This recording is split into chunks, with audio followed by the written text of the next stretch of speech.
記者到場直擊，朝頭早10點，屋邨平台有回收箱接收街坊嘅回收物。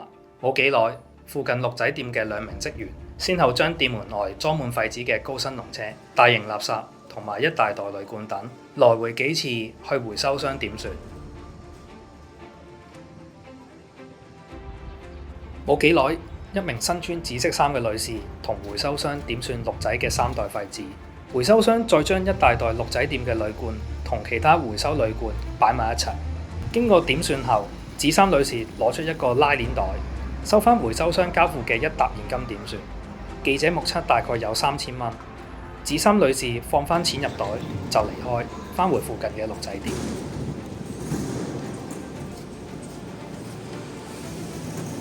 記者楊清有廢紙提供，向回收商詢問啱啱鹿仔店送來嘅廢紙重量同埋價格。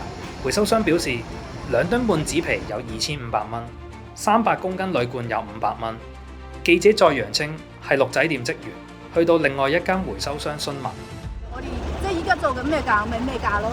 跟住我哋1個星期1次數，1個月4次啦。月頭即係月頭第1次就係7日嘅，跟住就8日，跟住月尾幾多日就幾多日㗎啦。你自己幾多公斤都冇問題嘅，你自己車過嚟。我哋都係有做，呢啲都係嘅，呢啲都係陸續嗰啲㗎。跟住佢會有一個單入俾我，即係譬如話你係上水嘅，你填咗張單，1式2份嘅，咁樣佢會俾一張我哋複住一張7日嘅單俾。咁樣每一個月底咧，你要就會入咗啲單俾我對，睇下啱唔啱。如果啱，我就給翻人仔俾佢。政府喺2020年常規發撥款給非牟利機構，喺全港18區設立同營運綠在區區。根據2022年至2024年，環境保護署批出多份營運合約，由1200幾萬至3100幾萬不等。其中合約價最高為東九龍一間鹿仔店，於2022年11月批出為期33個月嘅合約費，超過3100萬，即係呢間鹿仔店可獲環保署資助超過90萬。呢間鹿仔店有3名職員，但係當日下午店內只有2名市民。該東九龍鹿仔店2020年6月獲環保署批合約超過1200萬，2022年11月續批。合約價飆升2.5倍，超過3100萬。上年共收集約680公噸嘅回收物，以合約價計算，平均每噸回收物成本係16693蚊。其他鹿仔店回收廢物成本亦不菲，環保署以每月50萬至94萬批款資助一間鹿仔店。元朗私營環保店負責人黃先生認為冇呢個需要。我就覺得你哋政府資助咗佢哋呢筆錢，但係佢哋好話唔好聽，你資助100萬俾佢哋，幾多億俾佢哋，大佬佢哋都做唔到乜嘢，咁我都唔止做1噸啦，我一日做8噸嘢都有啦，我應該一個月起碼做幾百噸嘢啦，幾乎佢哋只不過揀咗個種類嚟做，咁好啦，咁如果你簡單啲嚟講，如果我淨係做紙，我舒服好多添，或者淨係收鐵，咁我唔使咁多部車啦，佢哋做嘅嘢多過我哋咩？坦白講。你望下你睇下一日處理幾多嘢？就係依架車係嘛？呢幾架車全部都係呢3架，做嗰啲街坊嗰啲有鋪頭嗰啲有收入登記嗰啲，你做俾分啲錢俾佢哋，係做呢方面嘅嘢。咁你咪支持環保咯。係。但係你分俾嗰啲，佢哋嗰啲真係幫唔到佢哋噶嘛？即係政府1蚊都冇俾我哋呢啲，做到2折息啊，大哥！俾多啲資源啊，係可能啊，俾多啲人工佢哋啊，減下租啊。俾多咁啊，仲實際啦，或者俾多啲錢阿婆仔啊，俾多啲錢人工資助班，真係做個班啦，真係搞。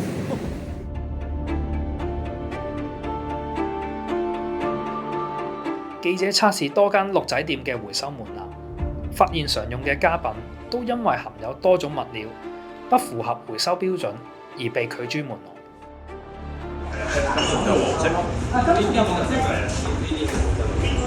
嗰個衣架得唔得？仲有個架喎。中間第2個啡色，呢個收過嚟啦。呢個就而家收到啦，因為2個月前我哋啲同事就係即係揸落去就算㗎啦。即係金屬嘅，即係刀具啊。鮮嘅嘢唔得啦，刀啊，鉸剪都唔得。布袋冇。布袋唔得，布啊、木啊、纖維呢啲唔得。記者嚟到96另外一間鹿仔店，結果都係一樣。呢一個咧就你應得到金屬同埋塑膠先係係啦，有一個都係複合物，即係幾樣嘢嘅黐埋一齊。咁但係你而家好多刀都係幾樣嘢，你點樣全金屬？我哋就收唔到咯，所以就係。咁即係呢個情況都好平常喎。好平常，好慣性係啦。但係你哋唔會話有啲人係負責喺度拆，唔會，間都唔會。唔會，間都唔會。然之後因為我哋呢個場咧咁細咧，其實我哋冇一個後場嘅分。而香港南區鹿仔店裏邊有5至6名職員，佢哋接收鐵鑊，但佢收餐刀。嗰把刀有冇個膠柄嘅先？有膠柄。個鑊可以，刀就個鑊可以嘅，個刀點解唔得啊？刀都係金屬嚟㗎嘛。我呢個我除唔到嘛。係啊，所以至於另外一間鹿仔店店員，亦都係按指引拒收記者帶來嘅回收品。記者問點樣處理嘅時候，職員拎咗把菜刀之後表示會處理，但係就冇將刀放入金屬回收箱。記者之後再去大嶼山測試，用星鐵搭建嘅鹿仔店嘅面積，比起其他市區嘅鹿仔店明顯闊落。鋪頭前面有一大笪空地，啱啱有2架回收箱嘅貨車，將已分類嘅回收物，包括汽水罐、廢紙等運送上車。職員同樣拒收記者帶來嘅水煲等等嘅舊家品。我想問呢度係咪有啲回收咁樣㗎？係啊，咁要睇你回收啲咩咧？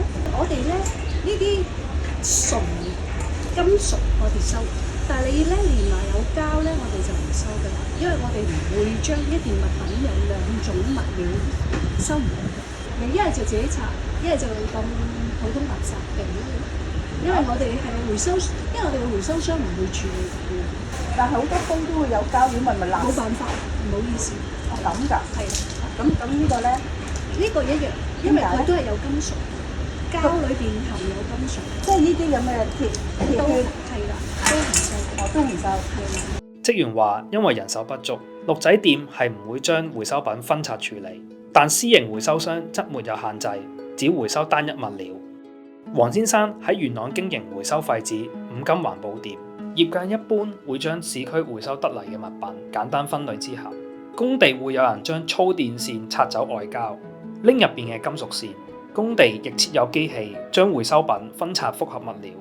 嗰啲電線唔需要再拆膠，再攞啲桶出嚟唔使。佢哋會有個流程，其實嗰啲大場有個流程，佢哋可能判上判，可能佢判上判俾人哋再做，其實佢哋都做得仲鮮明啦。回收商劉妙成指出，煮食煲、煲蓋等廚具，鋁同不鏽鋼屬於貴金屬，私營回收店一定會回收。複合嘅都係可以回收嘅。喺我哋處理廠嘅立場、處理商嘅立場，冇嘢係回收唔到嘅。每一個產品，只要你想做回收，政府令佢變為一個有價值嘅物品，咁自然就會有人願意去收集，量大。亦都我哋處理廠亦都會投資設備去處理，有啲回收小型嗰啲嘅，有啲嘅佢哋會即係人手拆解咗去，有啲咧佢就唔拆解，咁我哋有啲機咧，絲水機咧就會將佢金屬同埋鋁啊、鐵啊就會分開嘅。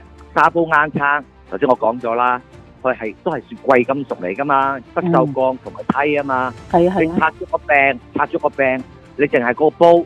講緊我哋講嗱，塑膠嗱，嗰牛膠你講緊係2-3千蚊1噸。你如果你係鋁係梯嘅話，係16000幾蚊1噸。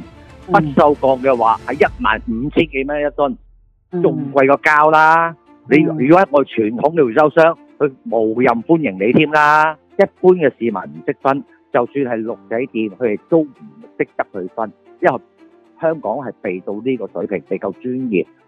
市民更加唔使講啦，咁所以變咗佢避免咗麻煩，佢哋咪唔收咯，同埋唔係處理唔到啊！只要量夠大咧，所有嘅複合料都係可以處理嘅。一間店就鹿仔店要燒政府咁多錢，第一佢哋唔專業，佢唔係呢一個行業，你要去做點樣去慳成本，點樣去得到利潤，佢哋係唔做㗎。如果經過鹿仔店去收集嘅回收物，佢每一樣嘅產品都係我哋傳統嘅回收商寄到嘅。中大莊太良教授表示，回收都要有效益，環保都要趕成本。政府當然冇可能長期去補貼啦嚇，長期都係要補貼去回收嘅，就唔係一個即係辦法嚟嘅。咁我先覺得你揾 NGO 本身唔係一個即係專業或者係專做一個公司嘅。但我覺得政府可以自己做一檔嚇，政府咪有垃圾站噶嘛，附近做咯。咁嗰度可以散收咯，譬如我10 kg 咁計咁樣，咁我出個價，咁等市民咪攞嚟咯。咁你喺嗰度睇，原來我自己收都平過你嘅，咁我仲使乜去即係要 NGO 去收咧嚇？